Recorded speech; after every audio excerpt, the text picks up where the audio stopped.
comments, let me recognize Senator Warren via WebEx. Thank you very much, Mr. Chairman, and thank you to Admiral Fowler and General Van Herrick for being here today. We appreciate the work that you're doing. General Van Herrick, COVID-19 vaccinations are well underway all across our country, and the DoD is helping people get vaccinated.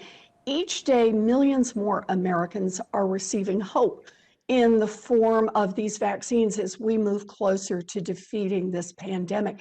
But the data show that the vaccines aren't reaching every community equally.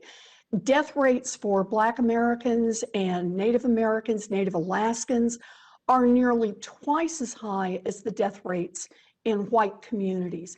But the vaccines have disproportionately gone to white Americans.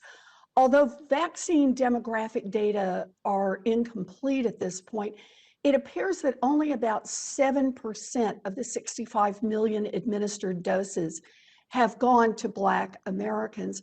So, General Van Herrick, several thousand of the troops you command have been deployed to assist the federal government's vaccination efforts. Can you explain how Northern Command made decisions about the deployment of vaccine teams to ensure that communities of color are getting the vaccines that they desperately need? Senator, absolutely. United States Northern Command does not make the decision where teams go. That's due through the FEMA process, and we answer to their mission assignment and go to the locations determined by that interagency process. Fair enough. Do you know if FEMA is prioritizing communities of color? In my discussions with the acting director, Mr. Fenton, they do take all considerations in from state and local officials, governors that are asking for support, and factoring in those specifics. And based on the need of where the transmission rates are the highest, they do take all that in from my discussions. Well, it's hard then to explain why we're down at 7% vaccination rate for Black Americans.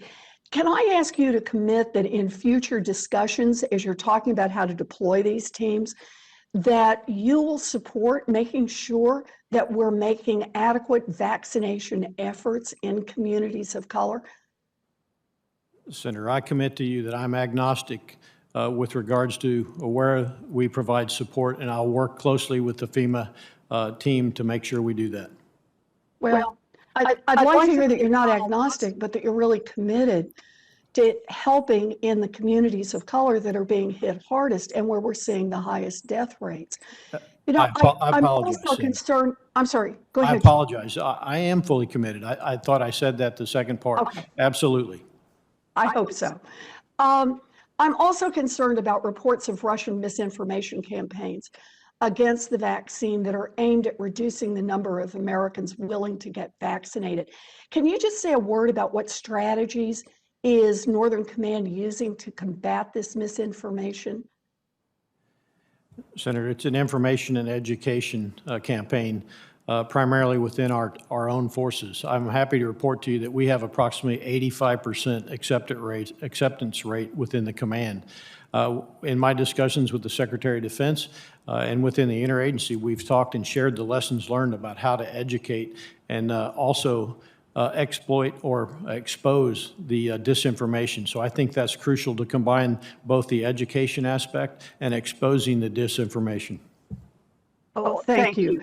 You know, this pandemic hasn't affected all Americans equally. Black and brown communities have disproportionately suffered from COVID-19, and its effects will likely be felt for years. Northern Command and the federal government's vaccination efforts must prioritize the hardest hit communities, and I hope that you will continue to work hard to ensure that the vaccine goes to those who need it most. Thank you very much, and thank you, Mr. Chairman. Thank you, Senator.